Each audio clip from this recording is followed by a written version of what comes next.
Trigonometry में हमें पढ़ना क्या है। सबसे पहले हम ये समझते हैं कि ये एक ट्रायंगल है और ट्रिग्नोमेट्री में जितना भी काम होगा वो राइट एंगल ट्रायंगल पे होगा। राइट एंगल ट्रायंगल में मान लेते हैं, राइट एंगल ट्रायंगल कौन सा होता है, एक ऐसा ट्रायंगल जिसमें एक एंगल एटलीस्ट 90 डिग्री का होगा। ठीक है, तो इसको मान लेते हैं ए साइड, इसको मान लेते हैं बी साइड और इसको मानते हैं सी साइड। ठीक है, अब कुछ चीज़ें समझना बहुत ज़रूरी है। जैसे जहाँ पर 90 डिग्री बना हुआ है इस ट्रायंगल में, जहाँ 90 डिग्री बना हुआ है तो 90 के सामने जो भी साइड होगी, जैसे ये 90 के सामने ये साइड है, तो 90 डिग्री के सामने जो भी साइड होगी मैं उसको हाइपोटेनियस बोलूँगा। हाइपोटेनियस, इसको मैं एच से इंडिकेट करूँगा। ठीक है, तो दूसरी चीज़, इतना क्लियर हो गया। जैसे अगर मैं कोई और भी ट्रायंगल बनाऊँ, इस तरीके से कोई ट्रायंगल बना दिया मैंने, ये ट्रायंगल बना, ठीक है, लाइक दिस। अब की बार मैंने यहाँ 90 डिग्री बनाया है, तो 90 के सामने अब की बार कौन सी वाली साइड है, ये, तो इसको क्या बोलूँगा मैं, हाइपोटेनियस। इतना क्लियर हो गया। ठीक है, अब दूसरी चीज़ कि जब हम ट्रिग्नोमेट्री पढ़ रहे होंगे तो किसी एक एंगल पे काम चल रहा होगा, मतलब एंगल बी 90 डिग्री होगा, एंगल ए के साथ काम होगा या एंगल सी के साथ काम होगा। तो जिस भी एंगल के साथ काम होगा, मान लेते हैं एंगल ए के साथ काम हो रहा है, इसको बोलते हैं मैंने थीटा। ठीक है, तो एंगल के सामने जो साइड होगा, एंगल के सामने कौन सी साइड है, ये वाली बी सी। तो एंगल के सामने जो भी साइड होगी मैं उसको परपेंडिकुलर बोलूँगा। क्या बोलूँगा, परपेंडिकुलर। ठीक है, इसको मैं पी से इंडिकेट करने वाला हूँ। इतनी चीज़ें क्लियर हो चुकी हैं। ठीक है, परपेंडिकुलर बोलूँगा, पी से इंडिकेट करूँगा। ठीक, दूसरी चीज़, 90 के सामने वाले हाइपोटेनियस, थीटा के सामने वाला परपेंडिकुलर। बाकी जो एक रिमेनिंग साइड है, ये हो गया, ये हो गया, तो जो साइड बची है उसको बेस बोलने वाला हूँ। इसको बोल दूँ, यहाँ बोल देता हूँ रिमेनिंग साइड। रिमेनिंग साइड को क्या बोलूँगा मैं, बेस, और मैं उसको बी से इंडिकेट करने वाला हूँ। यहाँ तक आई थिंक मुझे लग रहा है कुछ भी परेशानी नहीं होगी। एक बार मैं दोबारा से समझा देता हूँ। इस वाले ट्रायंगल पे जैसे ये बना हुआ है राइट एंगल ट्रायंगल, अब इसका भी नाम ए बी सी रख देता हूँ। अब 90 के सामने वाली कौन सी साइड है, ये बी सी, तो इसके लिए बी सी क्या हो जाएगा, हाइपोटेनियस। क्लियर है ना। ठीक, दूसरा, मान लेते हैं मैं एंगल यहाँ पर काम कर रहा हूँ थीटा, एंगल बी के साथ काम कर रहा हूँ, तो थीटा के सामने कौन सी साइड है, ए सी। तो थीटा के सामने जो भी साइड होती है उसको मैं क्या बोलता हूँ, परपेंडिकुलर। तो यहाँ पर ए सी को क्या बोलने वाला हूँ, परपेंडिकुलर। इतना शायद सबको समझ में आ रहा होगा। ठीक है, परपेंडिकुलर। तो बाकी एक रिमेनिंग साइड है, मैंने इसको बी सी को हाइपोटेनियस बोल दिया, ए सी को परपेंडिकुलर बोल दिया। अब बची ए बी, तो जो रिमेनिंग साइड है ए बी, उसको मैं बोल दूंगा बेस। बेस मतलब बी, परपेंडिकुलर मतलब पी, हाइपोटेनियस मतलब एच। ठीक है, यहाँ तक मुझे लग रहा है सारी चीज़ें, एक एक चीज़ें सबको समझ में आ रही होंगी। ठीक है, अब इसके बाद हम समझते हैं, इसके बाद हम समझेंगे कि ये है 90 degree right angle triangle, A B और सी। थोड़ा सा और आगे बढ़ते हैं, ए 90 डिग्री, अब इसको मैंने हाइपोटेनियस बोल दिया, मोस्ट प्रोबेबली आप इसको बेस बोला करोगे। ठीक है, इसको परपेंडिकुलर बोला करोगे। अगर एंगल में ज़्यादा दिक्कत नहीं है, एंगल हम यहीं पर इस वाले एंगल को काम कर रहे हैं, तो इस वाले को परपेंडिकुलर, इसको बेस बोलेंगे, और मोस्ट ऑफ टाइम्स इसी एंगल के साथ काम करेगा ये। लेकिन कभी कभी एंगल सी के साथ काम करेगा, तब आपको चेंज करना होगा। ठीक है, वो मैं धीरे धीरे आपको बता दूंगा सारा कुछ। तो इतना क्लियर हो गया। अब मैं बताता हूँ, यहाँ पर एक थ्योरम होती है, पाइथागोरस थ्योरम। पाइथागोरस थ्योरम, ठीक है। अच्छा, पाइथागोरस थ्योरम होती क्या है, पाइथागोरस थ्योरम होती है कि इसमें जो हाइपोटेनियस है, हाइपोटेनियस का स्क्वायर जो होगा वो परपेंडिकुलर के स्क्वायर और बेस के स्क्वायर को जोड़ने के बाद उसके बराबर होता है। मतलब हाइपोटेनियस का जो स्क्वायर होता है, ओके, वो बेस का स्क्वायर प्लस परपेंडिकुलर के स्क्वायर के बराबर होता है। इसी को बोलते हैं पाइथागोरस थ्योरम। ठीक है, पाइथागोरस थ्योरम। अब पाइथागोरस थ्योरम का यूज़ होता किस लिए? पाइथागोरस थ्योरम का यूज़ इसलिए होता है कि अगर दो साइड दे रखी है तो तीसरी साइड को निकालने के लिए पाइथागोरस थ्योरम का यूज़ होता है। ठीक है, अब जैसे एक एग्जाम्पल ट्राई कर लेते हैं। मान लेते हैं ये एक राइट एंगल ट्राइंगल है, इसमें ए बी सी, यहाँ पर 90 दे दिया और ये दे दिया 3, ये दे दिया 4, हाइपोटेनस रह गया है। अब मुझे हाइपोटेनस निकालना है, तो ध्यान रखना जब भी दो साइड दे रखी होंगी तीसरी साइड निकालनी होगी तो हम पाइथागोरस थ्योरम का यूज़ करेंगे। ठीक है, तो कर लेते हैं। पाइथागोरस थ्योरम क्या होती है? H square equal B square plus P square. यहाँ तक मुझे कोई दिक्कत नहीं है। और हम सबसे पहले काम हमारा पाइथागोरस थ्योरम तैयार कर देना, उसके बाद हम आगे बढ़ेंगे ट्रिग्नोमेट्री में। ठीक है, तो अब मुझे हाइपोटेनस कितना दे रखा है देखते हैं। हाइपोटेनस क्या होता है? 90 के सामने वाली साइड, और 90 के सामने वाला तो कुछ है नहीं, तो फिर मैं हाइपोटेनस को हाइपोटेनस का स्क्वायर ही रखूँगा। ठीक है, अब मैंने बताया कि नीचे वाली साइड को मोस्ट ऑफ टाइम्स आप क्या मानोगे? बेस, और इसको क्या मानोगे? परपेंडिकुलर। तो बेस कितना है? 3, तो 3 का स्क्वायर प्लस परपेंडिकुलर कितना है? 4, तो 4 का स्क्वायर। ओके, तो एच स्क्वायर इक्वल 3 का स्क्वायर कितना होता है? 9, प्लस 4 का स्क्वायर कितना होता है? 16। तो एच स्क्वायर इक्वल 16 और 9 को जोड़ दोगे तो ये हो जाएगा 25। तो एच इक्वल, आपको पता है इधर से स्क्वायर से हटाते हैं तो सामने वाले पर रूट चला जाएगा, तो स्क्वायर हटेगा तो अंडर रूट 25 हो जाएगा। तो एच की जो वैल्यू हो जाएगी वो हो जाएगी 5। क्लियर है? तो हाइपोटेनस कितना निकल गया हमारा? हाइपोटेनस आ गया 5। इतना क्लियर है? बहुत बढ़िया, बहुत बढ़िया। एक और ट्राई करके दिखाता हूँ यहीं पर। जैसे ये एक ट्रायंगल है, इसमें ये 90 डिग्री दे रखा है, इसको ए बोला, इसको बी बोला, इसको सी बोला। अब यहाँ मैंने बोल दिया ये 12 है, नहीं ये 13 बोल देते हैं, इसको 5 बोल देते हैं। ठीक है, अब की बार ये निकालना है, तो देखते हैं निकल के। हमें पता है कि जब 3 साइडों में से 2 साइड दे रखी होती हैं तो एक साइड निकालने के लिए हम पाइथागोरस थ्योरम का यूज़ करते हैं। तो लगा लेते हैं दोबारा से, H square equal B square plus P square. Hypotenuse कितना दे रखा है? 90 के सामने वाली साइड 13, तो 13 का स्क्वायर इक्वल बेस कितना दे रखा है? नहीं दे रखा सर, तो बेस का स्क्वायर सेम रहने देंगे, प्लस परपेंडिकुलर कितना दे रखा है? 5, तो 5 का स्क्वायर कर देंगे। यहाँ तक तो अभी मुझे कोई दिक्कत नहीं है। तो 13 का स्क्वायर होता है 169 इक्वल बेस का स्क्वायर सेम रहेगा प्लस 5 का स्क्वायर 25। ठीक है, अब 25 को मैं इधर लेकर आऊँगा, तो 169 माइनस 25 इक्वल बेस का स्क्वायर। अब 169 ये बचेगा 144 इक्वल बी स्क्वायर। अब आप समझ रहे होंगे ना कि अगर मैं बी पे से स्क्वायर हटाऊंगा तो ये हो जाएगा अंडर रूट 144। तो अंडर रूट 144 की कितनी वैल्यू होती है? 12 इक्वल बी। तो बेस कितना आ गया? 12। मुझे जहाँ तक लग रहा है कि आपको ये चीज़ें समझ में आ गई होंगी बिल्कुल पूरी तरीके से। ठीक है, अब मैं एक दो क्वेश्चन बना के दे देता हूँ आपको कि ये देखिए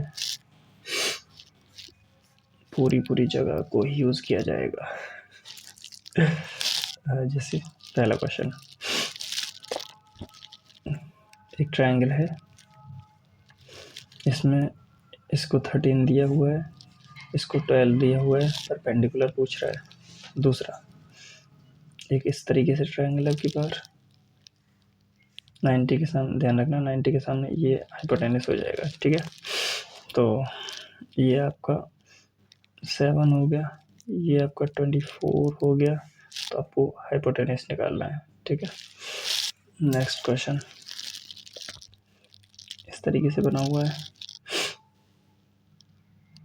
ओके, अब की बार यहाँ ये 9 हो गया, ये 40 हो गया, फिर हाइपोटेनस निकालना है आपको। ठीक, एक और बना देते हैं। ये हुआ ए बी सी। ठीक है, अब मैंने इसमें कितना कितना मान लेते हैं, इसको मान लेते हैं ए, इसको मान लेते हैं बी।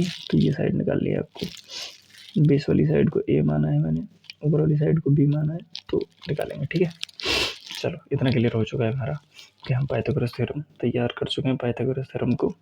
अब आगे बढ़ते हैं, थोड़ा सा पेज को हटाते हैं। चलो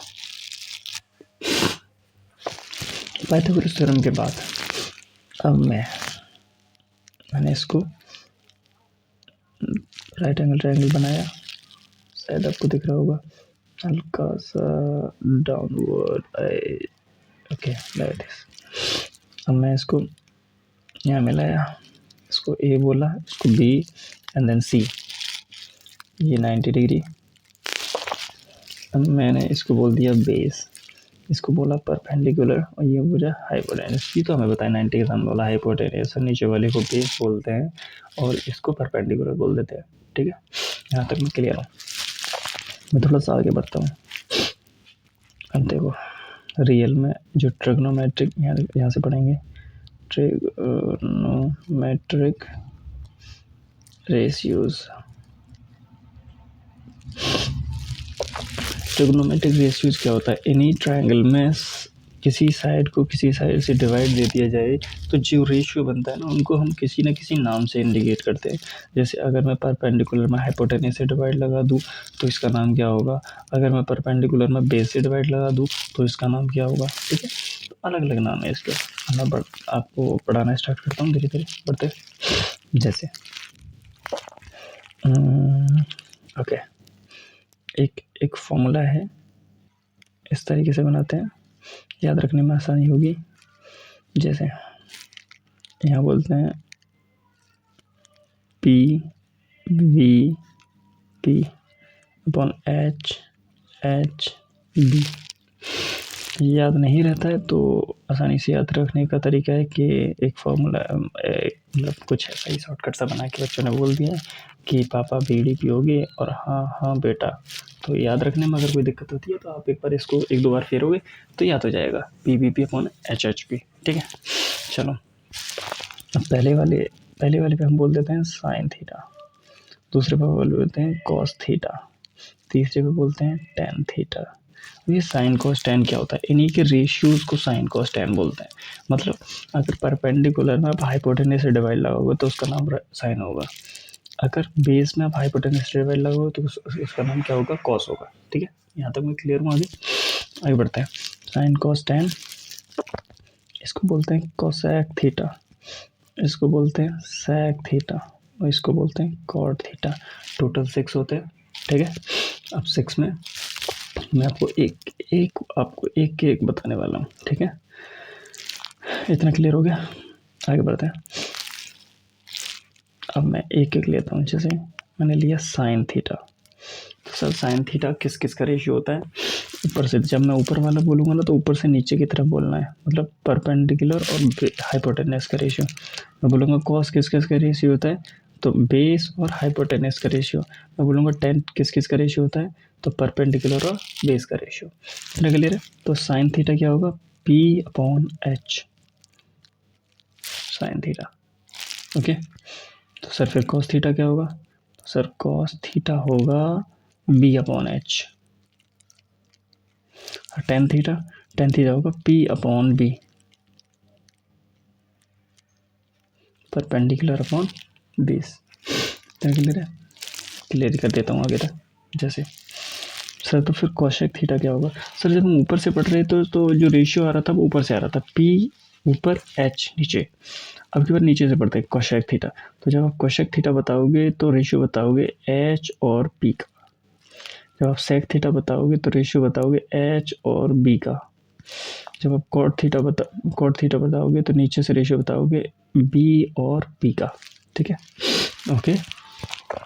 तो सर बता देते हैं कोसेक थीटा क्या होगा। कोसेक थीटा होगा एच अपॉन पी, नीचे से एच, पहले एच फिर upon P, H upon P. ठीक है, सेक थीटा क्या होगा सर? तो सेक थीटा होगा आपका H upon B, H upon B. Sir cot theta क्या होगा? B upon P. दिख रहा है ना? जी दिख रहा है। तो कॉट थीटा होगा बी अपॉन पी। हमें सारे रेशियोज अच्छे से समझ में आ गए कि कौन किस किस के बराबर होता है। साइन थीटा किसके बराबर होता है, कॉस थीटा। साइन थीटा किसके बराबर, P upon H. Cos theta we upon H. अब ये आपको ना एक दो बार फिर के आपको याद करना पड़ेगा, क्योंकि अच्छे से याद हो जाए कि साइन क्या होता है, कॉस क्या होता है, क्योंकि इन्हीं से हम क्वेश्चंस निकाल के दिखाएंगे अभी। ठीक है, तो sine theta P upon H, cos theta we upon H, tan theta P upon B, cosec theta H upon P, sec theta H upon B, और cot theta we upon B. मैं इसको और आसान करने की कोशिश करूँगा आपको, ताकि आपको ज़्यादा याद करने की ज़रूरत ना पड़े। मैं यहीं आपको सब कुछ याद करा के भेजूँगा। ठीक है, तो बढ़े आगे। ठीक है सर, तो सर आपने ये साइडें रखी हैं, आपकी बार एक काम करते हैं हम लोग, एक ट्राइंगल बनाते हैं। ठीक है, इसको ए बोला, इसको बी बोला, इसको सी बोला, ये है 90 डिग्री। ठीक है, अब इसके सामने ये वाली साइड को बोल दिया मैंने 3 सेंटीमीटर, इसको बोला मैंने 4 सेंटीमीटर, इसको बोला मैंने 5 सेंटीमीटर। ठीक है, मैं सारे रेशियोज अलग अलग निकालने वाला हूँ। तो सर आप मुझे साइन थीटा निकाल के दिखाइए यहाँ पर। ठीक है, साइन थीटा। तो सर अभी मैंने पढ़ा था साइन थीटा क्या होता है, perpendicular upon hypotenuse. Sign theta क्या होता है, परपेंडिकुलर अपॉन हाइपोटेनस। तो मैंने बताया ना, ये परपेंडिकुलर और ये हाइपोटेनस। तो पहले 4/5, 4/5, ये क्या होगा, साइन थीटा। क्लियर। ऐसे ही कॉस थीटा निकालें सर।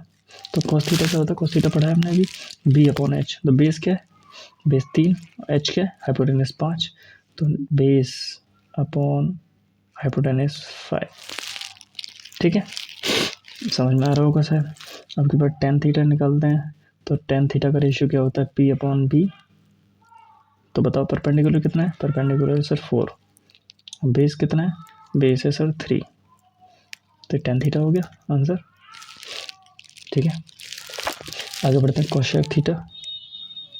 कोसेक थीटा, तो कोसेक थीटा कितना होता है, कोसेक थीटा होता है एच अपॉन पी।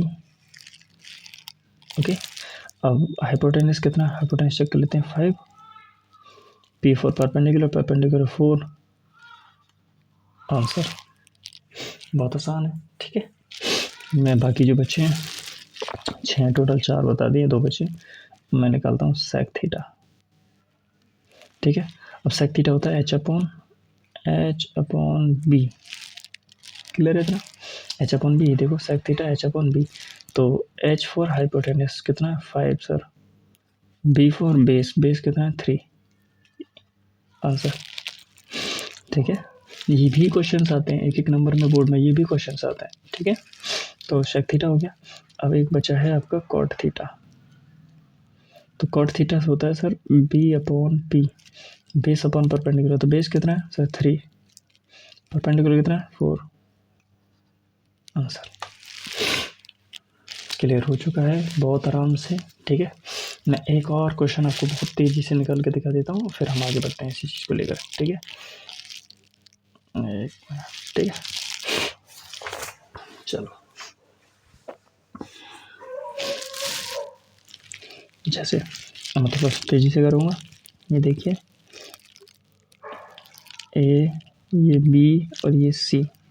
मैंने इसको बोला 5, इसको बोला 12, इसको बोला 13। ठीक है, ठीक।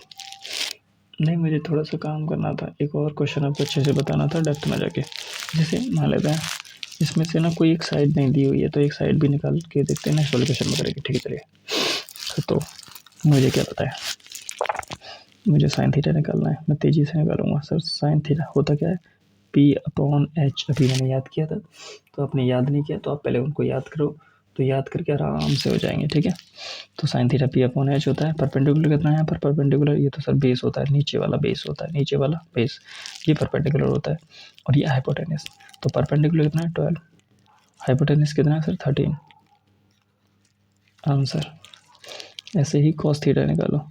अब कॉस थीटा क्या होता है सर, कॉस थीटा होता है बी अपॉन एच। ठीक है, अभी मैंने याद किया, याद करोगे आप तो आपको भी हो जाएगा। तो बेस कितना है, बेस 5 है, एच कितना है, एच फॉर हाइपोटेनस 13 है, आंसर।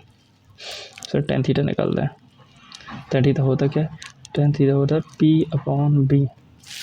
ओके, तो परपेंडिकुलर कितना है 12 और बेस कितना है, बेस है 5, आंसर 10 हो गया।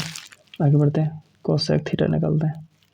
सर कोसेक थीटा कितना होता है, कोसेक थीटा होता है ना H/P, ठीक है। तो H फॉर हाइपोटेनस कितना 13, P फॉर परपेंडिकुलर कितना 12, आंसर, ठीक है।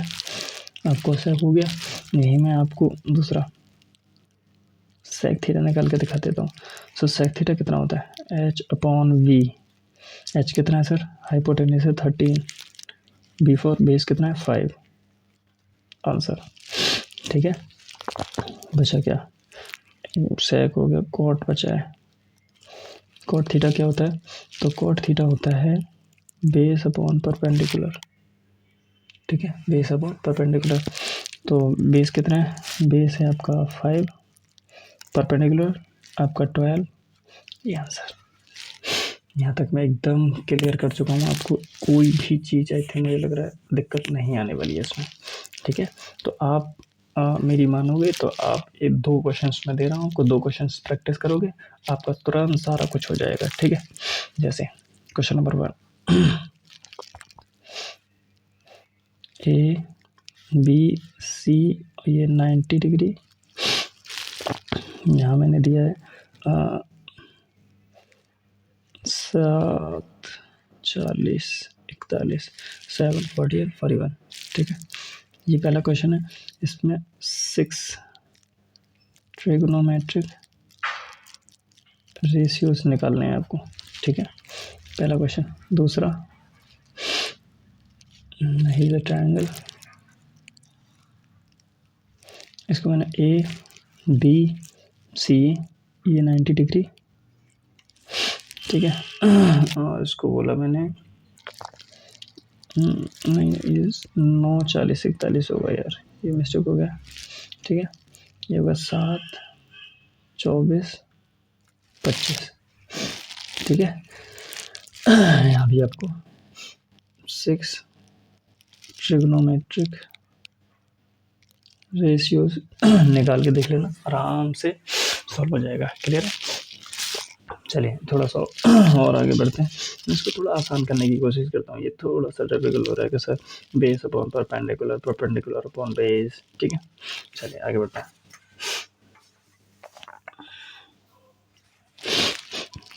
चलो एक ही क्वेश्चन करूँगा, लेकिन आपको समझ में आनी चाहिए चीज़ें, ठीक है। हाँ, जब आपको कि एंगल चेंज करने का दिक्कत ना हो, मतलब सर ए और सी के साथ वेरिएशन ना हो, कभी एंगल ऐसे साइन ए, कॉस ए इस टाइप से दे रखा तो दिक्कत हो जाएगी, ठीक है।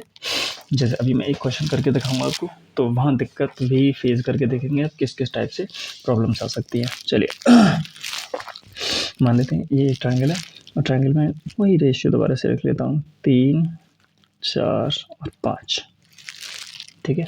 अगर चीज़ें ऐसे पूछता है साइन थीटा, कॉस थीटा, तब आपको नॉर्मल है। लेकिन अगर ऐसे पूछता है साइन ए, एंगल ए के साथ, साइन सी, एंगल सी के साथ, ठीक है, तब आपको थोड़ा सा समझ रखनी होती है। इस वाले क्वेश्चन में मैं वही सारी चीज़ें बताने की कोशिश करता हूँ, ठीक है। तो अगर थीटा दे रखा है तो आपको ज़्यादा सर दर्द करने की ज़रूरत नहीं है, ठीक है। अगर चलो बताते हैं, अभी वो मैं बाद में बताऊंगा, अगर मैं अभी बता दूंगा तो फिर आप उस तरीके से नहीं करने वाले, ठीक है। तो अभी समझो साइन ए कैसे निकालना है।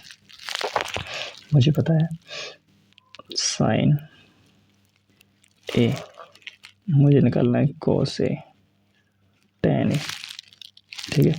यहाँ पर साइन सी, कॉस सी, टेन सी, ठीक है।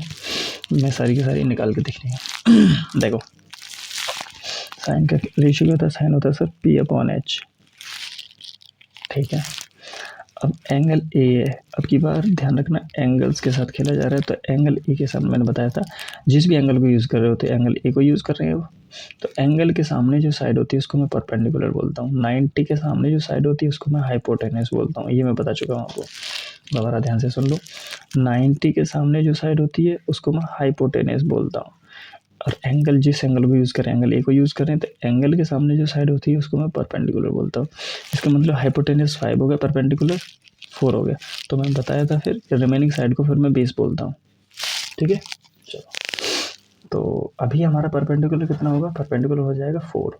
सर 4 तो पहले भी आता था, ये वाली साइड को परपेंडिकुलर बोलते थे, तो वो यहाँ चेंज हो जाएगा। ठीक है, हाइपोटेनस कितना है, हाइपोटेनस 90 के सामने 5। आंसर बड़ी चीज़ नहीं है, थोड़ा सा समझ रखना है बस। कॉस थीटा कितना होता है सर, कॉस थीटा होता है v/h। Okay, cos theta v/h होता है। कोस ए के लिए बात कर रहे हैं अब की बार हम, एंगल ए के साथ। तो एंगल ए के साथ सर ये परपेंडिकुलर होगा, ये बेस होगा, हमें चाहिए बेस, बेस हो गया 3। हाइपोटेनस कहाँ मिलेगा, 90 के सामने, 90 के सामने 5 है, तो ये 5 हाइपोटेनस। आंसर नहीं है बड़ा।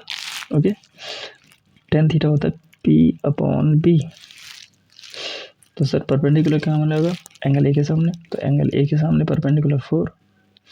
सर बेस कहाँ मिलेगा, बेस रिमेनिंग साइड 90 के सामने, ये हो गया, ये परपेंडिकुलर हो गया, तो रिमेनिंग साइड हो गई 3 आपकी। ये आपका आंसर हो गया। टफ नहीं है, बस आपको समझने की ज़रूरत है। ठीक है, चलो साइन सी निकालते हैं अब की बार। तो साइन मुझे रेशियो तो पता है सर, साइन क्या होता है, p/h होता है। मैं तो वही रखूँगा बार बार, सारे रेशियो सेम रखूँगा। तो सर एंगल सी के लिए परपेंडिकुलर क्या होगा, तो एंगल सी के लिए ध्यान रखना है, एंगल सी के लिए यूज़ कर रहे हैं, तो एंगल के सामने वाली साइड होती है परपेंडिकुलर, तो अब की बार परपेंडिकुलर ये हो जाएगा। ठीक है, 90 के सामने हाइपोटेनस कभी चेंज नहीं होने वाला, हाइपोटेनस हमेशा सेम रहेगा, सिर्फ बेस और परपेंडिकुलर में चेंज हो जाएंगे कभी कभी। ठीक है, तो ध्यान से देखो, एंगल सी को यूज़ कर रहा हूँ, तो एंगल के सामने ये परपेंडिकुलर, तो अब की बार ये बेस हो गया है। ठीक है, तो बताओ सर परपेंडिकुलर कितना, परपेंडिकुलर एंगल के सामने 3, हाइपोटेनस कितना, 90 के सामने 5। आंसर सर कॉस का रेशियो क्या होता है, सर कॉस होता है b/h। बेस का मिलेगा सी के सामने जो एंगल है तो परपेंडिकुलर, तो बेस 4 है, हाइपोटेनस तो 90 के सामने 5। आंसर ठीक है, टेन सी क्या होता है, 10 होता है सर p/b। तो परपेंडिकुलर कितना है, परपेंडिकुलर आपका कहाँ मिलेगा, एंगल सी के सामने, तो एंगल के सामने सी 3 सेंटीमीटर परपेंडिकुलर। ठीक है सर, बेस कितना है फिर, जो रिमेनिंग साइड थी 4। आई थिंक मुझे लग रहा है ये बहुत अच्छे से आपको समझ में आ गया होगा। ठीक है, आप इस पर भी 2 क्वेश्चंस करें, एटलीस्ट 2 क्वेश्चन करें, तो आप अच्छे से समझ पाएंगे इस चीज़ को। ठीक है, क्वेश्चन मैं दे रहा हूँ, जैसे क्वेश्चन नंबर 1, ये ए साइड, ये बी साइड, ये सी साइड, इसको बोला मैंने 90 डिग्री। ठीक है, 90 बोला, तो मैंने बोला इसको जैसे 7, 24, 25। ठीक है, तो आपको क्या निकालना है, जो निकालना है वो है पहला साइन ए, दूसरा साइन सी, तीसरा टेन ए, चौथा टेन सी, पाँचवा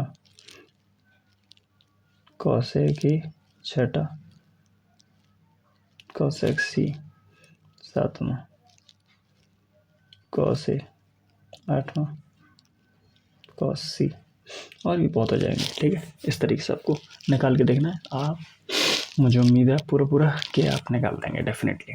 ठीक है, चलिए थोड़ा सा और आगे बढ़ते हैं। इतना हमारा क्लियर हो चुका है, आई थिंक मुझे लग रहा है मैक्सिमम पार्ट हमारा क्लियर हो गया है, और हम पहली एक्सरसाइज करने के लिए बिल्कुल तैयार है। तो चलें थोड़ा एक्सरसाइज पे। ठीक है, एक्सरसाइज का रुख देखते हैं कि एक्सरसाइज में क्या लिखा हुआ है क्या नहीं है। जो समझाने की चीज़ थी वो मैं पूरी तरीके से समझा चुका हूँ। ठीक है, चलिए।